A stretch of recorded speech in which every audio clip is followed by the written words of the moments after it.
شہرت حاصل کر لے، بلندی پر پہنچ جائے، کچھ لوگ جلنے والے بھی پیدا ہو جاتے ہیں جو اس کو نیچے گرانے کی کوشش کرتے ہیں، ڈی گریڈ کرنے کی کوشش کرتے ہیں۔ مثال کے طور پر یہ مثالیں سمجھانے کے لیے ہوتی ہیں۔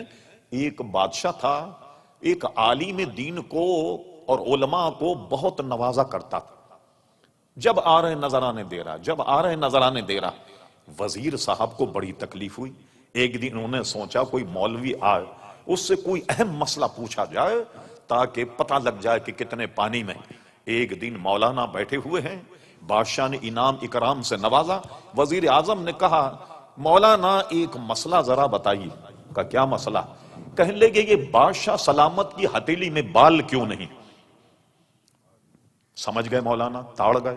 کہنے لگے بھائی بادشاہ سلامت کی ہتھیلی میں اس لیے بال نہیں ہیں کہ یہ بہت مخیر، دیتے دیتے دیتے دیتے ان کی ہتھیلی کے بال گھس گئے۔ اچھا مولانا آپ کی ہتھیلی میں بال کیوں نہیں؟ کہنے لگے میاں بڑے سیدھے آدمی ہوں، تم ان کے دیتے دیتے گھس گئے، میرے لیتے لیتے گھس گئے۔ اچھا اس نے فوراً پیترا بدلا۔ کہنے لگے اچھا مولانا یہ بتائیے کہ بادشاہ کے تو دیتے دیتے گھس گئے، عالم کے لیتے لیتے گھس گئے، تو میرے ہتھیلی پہ بال کیوں نہیں؟ کہنے لگے کمال ہے، تم بھی بڑے سیدھے آدمی ہو، بادشاہ کے تو دیتے دیتے گھس گئے، میرے لیتے لیتے گھس گئے، تمہیں کچھ نہیں ملتا تو ہاتھ ملتے ملتے گھس گئے۔ تو یہ عموماً لوگ جو ہیں وہ ایسے ہر دربار میں ہوا کرتے ہیں کہ جو تنقید کا نشانہ۔ عزیزان گرامی اب کیا ہوا؟ یوسف علیہ السلام نے بلندی حاصل کر لی تعبیر رؤیا میں۔ دو حاسدین آئے، انہوں نے کیا ڈرامہ کیا؟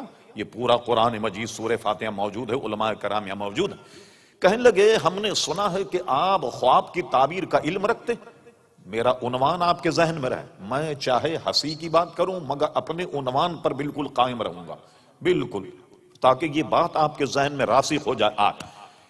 کہنے لگے ہم نے سنا ہے کہ آپ خواب کی تعبیر کا علم رکھتے ہیں۔ کہا اللہ تعالیٰ نے مجھے دیا۔ کہنے لگے ہم نے دونوں نے ایک ایک خواب دیکھا۔ کہا بتاؤ کیا خواب دیکھا؟ اس نے اپنا خواب بتایا، آپ کا ٹائم بچانے کے لیے مجھے اور بھی گفتگو کرنی، اپنا خواب بتایا۔ دوسرے نے کہا تم نے کیا خواب دیکھا؟ انہوں نے اپنا خواب بتایا۔ آپ نے ایک کو فرمایا کہ تو کسی دربار میں ساقی لگے گا، اور دوسرے سے کہا تجھے پھانسی ہو جائے، تجھے سزائے موت ہو جائے۔ اب جب دونوں نے تعبیر سن لی، خوب ہلنے لگے، ہو جمالو کرنے لگا، پتہ لگ گیا آج کیا آپ خواب کی تعبیر کا کتنا علم رکھتے ہیں۔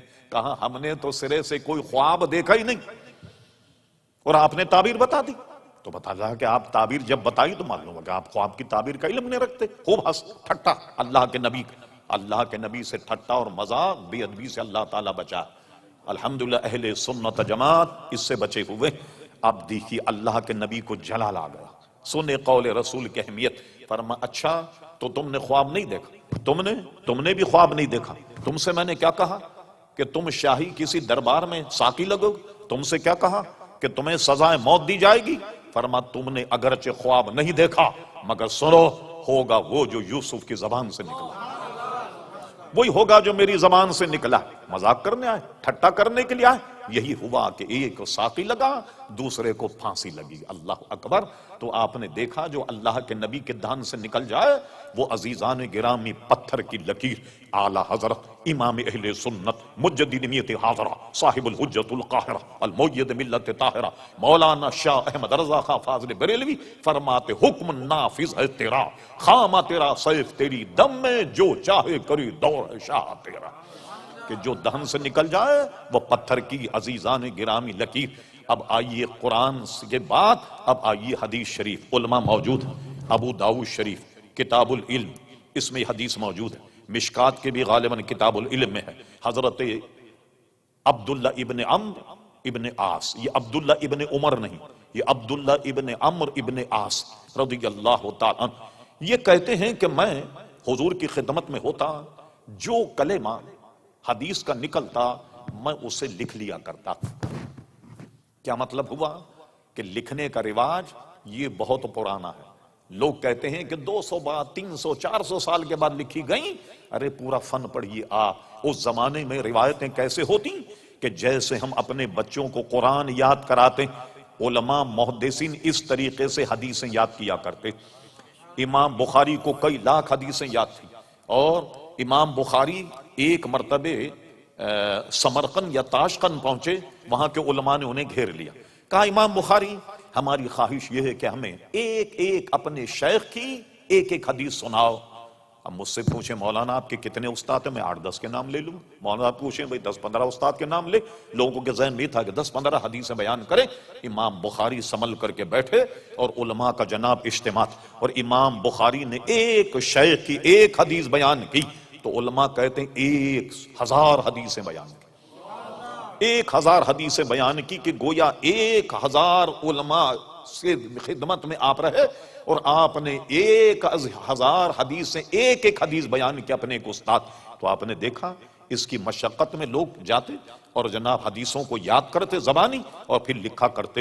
اور ہم نے یہ بھی پڑھا امام بخاری کے احوال کہ جناب امام بخاری رحمت اللہ تعالی علیہ جب ڈکٹیٹ کرواتے، املا کرواتے تو 70 ہزار آدمی ان کے مجمع میں ہوتا۔ اس قدر لوگ ان سے استفادہ عزیزان گرامی کیا کرتے تھے۔ تو یہ سارا علم اس کے بعد کیا ہوا، زبانی لوگ یاد کرنے لگے۔ آپ نے نام سنا ہوگا doctor Hamidullah Khan of Paris, بہت بڑے محقق تھے اس دور، اور مسلمانوں کے صف اول کے محقق۔ ایک مرتبہ ہمارے یہاں نواز شریف صاحب جب پہلے وزیر اعظم تھے، انہیں پیرس سے پاکستان بلایا، سرکاری پروٹوکول پر یہ آئے۔ ہماری یہاں ریاست بھاولپور کی یونیورسٹی میں انہوں نے 14 لیکچر دیے۔ وہ 14 لیکچر اس فقیر کے بعد محفوظ ہوتا یہ کہ لیکچر کے بعد میں طلبہ ان سے سوال کر، وہ سوالوں کا جواب دیتے۔ ڈاکٹر حمید اللہ صاحب نے اس لیکچر میں ایک بات یہ کہی کہ میں دنیا کے کتب خانوں کو میں نے چھان مارا اور میں نے حضرت ابو ہریرہ رضی اللہ تعالیٰ کی لکھی ہوئی 2 حدیث کی کتابیں پائیں۔ 2 حدیث کی کتابیں میں نے تلاش کی دنیا کے لائبریری میں۔ لیجئے تو اب آپ کے ڈاکٹر صاحب کہہ رہے ہیں کہ علامہ یا مولوی نہیں کہہ رہا، کیونکہ ڈاکٹر کی بات ذرا لوگوں کے سمجھ میں زیادہ آ جاتی، مولوی کے حساب سے ڈاکٹر کی بات ذرا زیادہ لوگ سمجھ لیتے ہیں۔ یہ تو ڈاکٹر صاحب کہہ رہے ہیں آپ کے کہ حضرت ابو ہریرہ رضی اللہ تعالیٰ عنہ کی 2 جو تصانیف ہیں وہ میں نے دنیا کے کتب خانوں میں دیکھی۔ غرض یہ کہ علماء نے بے شمار گھوم کر جا کر احادیث مقدسہ کتنی کہاں تک گئے۔ مشکاۃ شریف کتاب العلم دوسری فصل سب سے پہلی حدیث، کثیر بن قیس رضی اللہ عنہ روایت کرتے میں دمشق میں ابو دردہ رضی اللہ عنہ یہ مدینہ شریف سے دمشق آ گئے اور دمشق کی جامع مسجد میں درس حدیث دیا کرتے۔ فرماتے ہیں کہ میں بیٹھا تھا، ایک شخص آیا مسافر کھڑا ہو گیا حضرت ابو دردہ کے سامنے، وقت مناسب کہنے لگا یا ابا دردہ میں تمہارے پاس جانتے ہو کائے کے لیے آیا؟ اس کے سیاق و سباق سے پتہ لگتا میں کوئی تاجر نہیں، کوئی سامان لے کر آیا ہوں، یہاں بیچنا چاہتا ہوں یا یہاں سے کچھ خرید کے لے جاؤں اور مدینہ شریف میں جا کر اس کا سودا کروں گا، کچھ کماؤں۔ صرف مجھے ایک چیز یہاں لائی ہے۔ اور کہاں سے آیا ہوں جانتے ہو؟ میں مدینۃ الرسول سے تمہارے پاس آیا ہوں۔ کہاں مدینہ شریف، کہاں دمشق، نہ ریل گاڑی، نہ جہاز، نہ گاڑیاں، کوئی سواری نہیں، خچر، گدھا، اونٹ، گھوڑا، اس کے سوا کون سی سواری؟ کس سواری پر کتنی دور سے پہنچ؟ اور کہا میں مدینۃ الرسول سے تمہارے پاس آیا ہوں۔ اور سنو کائے کے لیے آیا؟ مجھے وہاں کسی نے یہ بتایا تھا کہ تمہارے پاس ایک حدیث رسول ایسی ہے جو سوائے تمہارے کوئی بیان نہیں کرتا، میں وہ حدیث سننے کے لیے تمہارے پاس آیا ہوں۔ لوگوں نے اتنی مشقت شاقہ اٹھائیں اور ہم ایک قلم سے چوکڑی لگا دیں کہ حدیث شریف کچھ نہیں ہے۔ یہ عزیزان گرامی ہے کیا؟ ایک وبال، یہ دنیا کی تباہی۔ یہ ہو کیوں رہا؟ یہ اس لیے ہو رہا کہ جو اس کا سبجیکٹ نہ ہو اس پر وہ گفتگو کرے۔ ڈاکٹر کا کام کیا قرآن مجید کا ترجمہ کرنا؟ کیا پروفیسر صاحب کا کام قرآن کی تفسیر بیان کرنا؟ یہ کہ عجائب چھچورا پن ہمارے یہاں ہو گیا۔ اور ہوشیار رہیے کہ جناب دن میں ناچ رہے ہیں، رات میں قرآن کی تفسیر بیان کریں۔ لوگ کہتے ہیں واہ واہ واہ، دیکھا آپ نے؟